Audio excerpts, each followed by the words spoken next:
The sun was burning hot that day, the kind of heat that pressed down on a man's shoulders and made every breath feel heavy. Samuel Brenner stood at the fence of the old auction yard 3 miles outside town and felt sweat run down the back of his neck. Dust lifted from the ground with every step people took and clung to his shirt and skin. His mouth was dry, but it was not just from the heat. Everything about this place felt heavy with sadness. The auction yard was not a place for new beginnings. It was where broken things came to be sold. Old wagons with cracked wheels, rusted tools that had seen better days, horses that were too old, too tired, or too unwanted to keep. Samuel knew this place well. He had avoided it for years, but now he was here because he was broken too. For 3 long years, his ranch had been slowly dying. The cattle business was no longer good. The land was drying out, the grass thinner every season. Water was harder to find, and prices kept falling. One by one, his neighbors packed up their wagons and left. They took their families to places where there was more rain, more work, and more hope. Samuel stayed. He stayed because his wife had loved this land. She had planted trees here with her own hands. She had helped build fences and mend barns. Even though she had been gone for 5 years now, taken by a fever no doctor could stop, Samuel could not bring himself to leave. Walking away felt like losing her all over again. But staying came with a cost. He had almost no money left. The bank had already taken 2 pieces of his land. His ranch hand, Tom, had started talking about leaving to find work somewhere else. Samuel did not blame him. There was nothing left to promise anyone here. So Samuel came to the auction yard with one last small hope. In his pocket he carried just $200 in old bills and coins. It was not much, but it was enough to buy 1 horse. 1 decent horse. A horse that could pull wagons, carry supplies, and help him keep the ranch alive just a little longer. The auctioneer stood on the platform shouting numbers. His name was Ridge, a hard man with a loud voice and eyes that missed nothing. One by one, horses were brought out. Strong horses, fast horses, but a black stallion with muscles like stone. A tall brown mare with sharp, knowing eyes. A young red horse that moved like the wind. Samuel watched carefully. He felt each horse with his eyes and heart, but every time the bidding climbed too high. $80, $100, $120. His money would not last long here. His hope began to slip away. Then the gate at the back of the yard opened slowly. Ridge looked down at his paper and frowned. "Last one," he said, his voice flat. "Might as well bring her out." What walked into the yard barely looked like a horse. It was a foal, a baby horse, but smaller than any Samuel had ever seen. Her body was thin, so thin that every bone showed under her dull gray coat. Her legs looked like fragile sticks that might snap under the smallest weight. One ear bent oddly to the side. Her eyes were big, dark, and filled with fear as she looked around, not understanding where she was or why. People in the crowd reacted right away. Some laughed. Others shook their heads and turned away. Ridge did not try to sound excited. "Rejected by her mother," he said. "Born too small, too weak. Bad bloodline. Breeder says she has no future. Who wants to start the bidding?" No one spoke. $5, Ridge tried. Silence. "All right, $3. Nothing. Ridge sighed, his patience gone. $1, he said loudly. "I'll sell her for $1. Samuel could hear the wind moving dust across the yard. Somewhere far off, a horse called out, lonely and scared. Samuel felt his heart beating hard in his chest. "I'll bid," Samuel said suddenly. Ridge looked surprised. $1? "I'll bid 50 cents, Samuel said. People turned to look at him like he had lost his mind. Ridge laughed, but it was not kind. 50 cents? He said, "That's hardly money." "It's all I've got for her," Samuel answered quietly. Ridge looked around one last time. No one else moved. "Going once," Ridge said. "Going twice. Sold. 50 cents. The horse is yours." Samuel walked toward the foal slowly. Up close, she looked even smaller. She was shaking, her breathing fast and shallow. Her eyes locked onto his as he knelt down. He reached out his hand gently and let her smell his fingers. She did not pull away. "It's okay," he whispered. "I've got you now." But sometimes words are all a man has to give.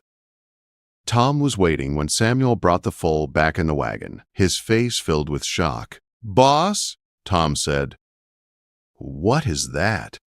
"A horse," Samuel answered. "That's not a horse," Tom said. "That thing won't last the winter. You could have bought a real working horse." Samuel did not argue. He laid straw and blankets in the barn and warmed water for a soft feed the foal could manage. He moved carefully, like she was made of glass. "Sometimes," Samuel said quietly, "the thing that looks most broken needs you the most, and maybe I need something to need me." That night, Samuel sat alone in the barn. He talked softly to the foal about his wife, about the ranch, about everything he had lost. The foal listened. She moved closer and rested her small head near his leg. "I'm going to call you Hope," Samuel whispered. "Not because I believe it yet, but because I need to start somewhere." The foal made a soft sound, and in that quiet barn, Samuel felt something shift deep inside him. Maybe, just maybe, everything was not finished yet. The days after the auction moved slowly, like the desert itself. Each morning, before the sun rose, Samuel walked to the barn with a tight feeling in his chest. Every time he opened the door, he feared what he might find. But every morning Hope was there. She was standing, breathing, alive. That small fact felt like a quiet miracle. Hope did not grow much. Her bones stayed thin, and her body stayed small. But she held on. Samuel fed her carefully, warmed her water, and spoke to her like she could understand every word. Tom watched from a distance at first, shaking his head, certain the effort would end in heartbreak. Weeks passed, then months. Hope's coat began to change. It became smoother and carried a soft shine when the sunlight touched it. Her eyes grew brighter and calmer. Her legs, though still thin, stopped shaking so much. She learned the barn, the yard, and every sound of the ranch. Most of all, she learned Samuel. She followed him everywhere. When Samuel fixed fences, Hope stood nearby watching. When he sat on the porch to eat, she came and stood beside him. When he walked to the well, she walked with him. It was not fear that kept her close. It was something deeper, something that felt like purpose. One afternoon, while Samuel worked on a fence at the edge of the pasture, Hope suddenly froze. Her ears went straight up. Her body went tight like a rope pulled too hard. "What is it, girl?" Samuel asked. Hope stepped away from him and looked back, then turned her head toward the sky. Samuel felt it a moment later. The air had changed. The birds had gone quiet. The silence felt heavy, like something waiting to fall. That night, a violent storm hit the ranch. Wind tore across the land. Rain fell so hard it blurred the world. Lightning split the sky. Samuel rushed to bring the animals inside. Hope was already in the barn, calm and waiting. "How did you know?" Samuel whispered. Hope only breathed softly. It was not the last time. One night, Hope made a sharp sound that pulled Samuel from sleep. He grabbed his rifle and stepped outside. A coyote stood watching the barn from the shadows. Samuel fired a warning shot, and it ran. Another day, Hope refused to drink from the water trough. Samuel checked and found a dead bird floating inside. The water was spoiled. Tom finally spoke one evening. "That foal," he said slowly, "she is not normal." "No," Samuel agreed, "she is not. She's broken," Tom said, then paused. "But not the way we thought." As winter passed, Hope became more than an animal. She became company. She became comfort. On nights when Samuel thought about his wife and felt the weight of missing her too much to bear, Hope came close and rested her head against him until the pain eased. Spring came quietly, grass pushed through the dirt, birds returned. The land felt like it was waking up. But Hope grew restless. One morning, Samuel found her pacing near the gate. Her eyes were sharp, her body tense. "What is it?" he asked. Hope pushed against the gate and looked toward the open desert. "You want to go out?" Samuel asked. She made a soft but urgent sound. Samuel opened the gate. Hope did not run. She walked straight toward the old saddle hanging in the barn. She stopped and looked back at him. Tom stared. "Boss, that horse cannot carry you." "I know," Samuel said, "but I think she wants me to trust her." Samuel used only a blanket and rope. He climbed carefully onto Hope's back. She did not stumble. She walked forward, steady and sure. But she did not head toward the pasture. She walked into the desert. The land stretched wide and empty. Rocks, dust, heat. Samuel's water ran low. Still, Hope walked on. Her steps were careful, confident. "Where are you taking me?" Samuel asked. Hope did not stop. The ground changed. Deep cuts in the earth appeared ahead. A canyon. Hope stopped at the edge. Samuel climbed down and looked. A man lay below on a narrow trail, still, bleeding. Samuel's heart raced. He climbed down carefully and knelt beside the man. The stranger was badly hurt, shot, burning with fever. "I've got you," Samuel said, even though he was not sure it was true. Getting the man back up was slow and painful. Hope waited above, still and patient. Samuel made a hard choice. He lifted the injured man onto Hope's back. Her legs shook. Samuel held his breath. "You can do this," he whispered. Hope walked. Slow, steady, unbreakable. By sunset, they reached the ranch. The man lived. His name was Jacob Mercer, a scout, shot for carrying the truth. He spoke of stolen land, stolen water. Powerful men working together to crush small ranchers. Samuel listened with growing anger. The ledger, buried in the canyon. Days later, Jacob lived. The fever broke. The truth came out, and hope had started it all. Samuel sat with her in the barn one night, his hand resting on her neck. "You were never wrong," he said. "You were never weak." Hope breathed softly, and the barn felt warm and full. But Samuel did not yet know how far her path would lead him or how dangerous the truth would become. That was still waiting in the desert. The desert did not forgive easily. Samuel learned that in the days after Jacob Mercer spoke of the ledger and the men who wanted him dead, the land looked the same, wide and quiet, but something unseen had shifted. Riders appeared on distant ridges where no riders belonged. Dust trails crossed the horizon and vanished. Samuel felt watched, and Hope felt it too. She stayed closer than ever, her ears turning at every sound, her body always ready. Jacob stayed hidden at the doctor's house while his wounds healed. The fever broke slowly, like it did not want to give him back. Each day Samuel visited, bringing food, water, and quiet company. Jacob spoke little, saving his strength, but when he did speak, it was about the truth. He knew the names in the ledger. He knew what Judge Harrison and the others would do if they found out Jacob was still alive. "They will come," Jacob said one evening, his voice low. "Men like that always do." Samuel nodded. He believed it. The plan to return to the canyon was made quietly. Tom did not argue this time. He packed supplies and checked rifles without complaint. At dawn, they rode out, moving slow and careful. Hope walked beside Samuel, small but steady, as if she understood the importance of what they were doing. The canyon looked the same, but it felt different now. The rocks seemed sharper, the shadows deeper. Jacob pointed to the place where he had buried the ledger. Samuel moved stones aside until his hands touched leather wrapped in oilcloth. When he lifted it free, the weight surprised him.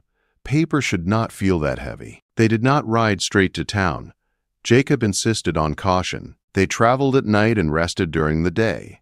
They changed routes and avoided roads. Once, shots cracked the air behind them. Bullets hit stone. Hope did not panic. She moved when she needed to move and stopped when stopping mattered. Samuel trusted her without question. When they finally reached the territorial capital, Jacob went alone to the authorities. Samuel waited outside with Hope. Hours passed, then more hours. At last, Jacob returned. his face pale but determined. "They listened," he said. "Now we wait." Waiting was harder than riding through danger. Samuel returned to the ranch unsure of what would come next. Days passed, then weeks. Then, one morning a rider arrived with news. Judge Harrison had been arrested. The sheriff followed. Wealthy ranch owners were taken from their homes.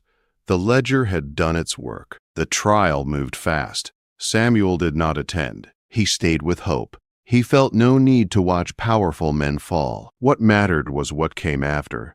Letters arrived slowly at first. Official papers. Notices. Apologies written in stiff language. Land that had been taken was returned. Water rights restored. Payments promised for lost years. Samuel read each letter carefully, hardly believing what his eyes saw. The ranch changed. Grass returned where dirt had ruled. Water flowed again through dry channels. Samuel bought cattle slowly, carefully, afraid to hope too fast. Neighbors began to come back. Families returned to land they thought was lost forever.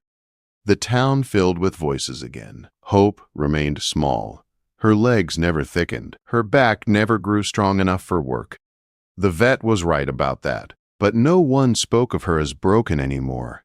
They spoke of her with quiet respect. Jacob returned one winter afternoon. Snow covered the land, soft and clean. He looked stronger now, though his shoulder still held pain. "They offered me a position," he said by the fire. "Head of scouts for the territory." Samuel listened. "I told them yes," Jacob continued, "but I told them I would need help. Quiet help. From people who know the land and care about what happens to it." Samuel nodded slowly. "I will help," he said, "but I am staying here." "That is exactly what I hoped you would say," Jacob replied. After Jacob left, Samuel walked with Hope through the snow. The world was silent, the kind of silence that feels full instead of empty. Hope's small hooves left careful prints beside his boots. "You changed everything," Samuel said softly, "and you never asked for anything." Hope pressed closer, warm and steady. The ranch survived, Samuel survived, and the foal that cost 50 cents became something more than a horse. She became proof that strength does not always look the way the world expects. She became proof that broken things can still lead the way. On cold mornings, Samuel still woke before the sun and walked to the barn. Hope was always there, waiting. She always would be.